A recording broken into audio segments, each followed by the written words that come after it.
মহাষষ্ঠীর মধ্য দিয়ে আজ থেকে শুরু হলো বাঙালি সনাতন ধর্মাবলম্বীদের সবচেয়ে বড় উৎসব শারদীয় দুর্গাপূজা। পঞ্জিকার সূচি অনুযায়ী আজ বেলা 11টা 11 মিনিট পর্যন্ত ষষ্ঠী তিথিতে দেবীর আমন্ত্রণ ও অধিবাস সম্পন্ন হবে। ধূপ ধুনুচি, পঞ্চপ্রদীপ, ঢাকের বাদ্য আর উলুধ্বনির মধ্য দিয়ে দেবী দুর্গার পূজা অর্চনা করা হবে। এর মধ্য দিয়েই মন্দিরে মন্দিরে দেবীকে অধিষ্ঠিত করবেন ভক্তরা। মহানগর সর্বজনীন পূজা কমিটি জানিয়েছে, এবছর দেশে 33,355 মণ্ডপ ও মন্দিরে শারদীয় দুর্গাপূজা অনুষ্ঠিত হবে। এর মধ্যে রাজধানীতে রয়েছে 259টি মণ্ডপ। বর্ণিল প্যান্ডেল আর আলোকসজ্জার রঙিন হয়ে উঠেছে পূজা মণ্ডপগুলো। পূজাকে ঘিরে আনন্দ আয়োজনে মেতে উঠেছেন সনাতন ধর্মাবলম্বীরা। মহাষষ্ঠীর পূজার আনুষ্ঠানিকতা ও পূজার সার্বিক আয়োজন জানাতে চট্টগ্রাম থেকে আমাদের সাথে সরাসরি যুক্ত হচ্ছেন সহকর্মী প্রণবেশ চক্রবর্তী। প্রণবেশ, আপনি তো সেখানে রয়েছেন, জানাবেন যে মহাষষ্ঠী পূজার আয়োজন কেমন দেখতে পাচ্ছেন, আর আজ এই আনুষ্ঠানিকতা রয়েছে কি কি মণ্ডপগুলোতে, সব মিলে একটু জানবো আপনার কাছ থেকে। সনাতন হিন্দু ধর্মাবলম্বীদের সবচেয়ে বড় উৎসব বা পার্বণ দুর্গাপূজা, সেটি ষষ্ঠী পূজার মাধ্যমে এর আনুষ্ঠানিকতা শুরু আজকেই। মহাষষ্ঠীর মাধ্যমে দেবী দুর্গা মণ্ডপে তিনি স্থায়িত্ব পাবেন। এরই মধ্যে প্রতিমা শিল্পীদের তাদের যে দিনরাত জেগে যে ব্যস্ততা,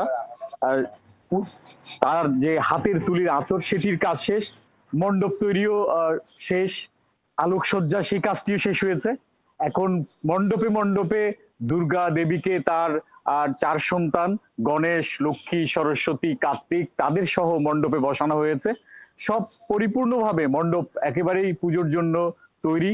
আজকে হচ্ছে মহাষষ্ঠী, এই ষষ্ঠীর মাধ্যমে দেবী দুর্গার যে আনুষ্ঠানিকতা পুজোর সেটি শুরু হচ্ছে। আজকে ষষ্ঠী দিনে মহাষষ্ঠীতে ষষ্ঠী কল্পারম্ভ সেটি থাকবে, কল্পারম্ভ এবং বিহিত পূজা। কল্প আরম্ভ মানে হচ্ছে শুরু বা কল্পনার শুরু। তো আজকের মাধ্যমে এই দেবীর যে বোধন, সেই বোধনের মাধ্যমে এই দশমী পর্যন্ত এই পুজোটি হবে। আজকে ষষ্ঠীর যে উপাচার, উলুধ্বনি, ঢাক, ঢোল, বাদ্য, পঞ্চ উপাচারে আজকে ষষ্ঠীর দিনেও তিনি ষষ্ঠীর যে কল্পারম্ভ পুজো সেটি থাকবে। এর বাইরে দেবীপক্ষ যেদিন থেকে শুরু হয়েছে অর্থাৎ মহালয়া, সেদিন থেকে ক্ষণগণনা শুরু, আর আজকে হচ্ছে আনুষ্ঠানিকতা শুরু। তা আমরা দেখতে পাচ্ছি প্রত্যেকটা মণ্ডপ এখানে তৈরি হয়ে গেছে।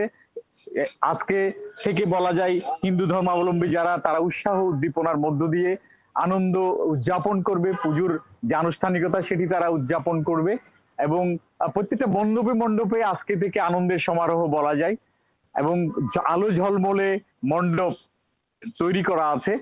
আর কালকে হচ্ছে মহাসপ্তমী, এর পরের দিন অষ্টমী এবং অন্যান্য যে নবমী দশমী পুজোগুলো হবে।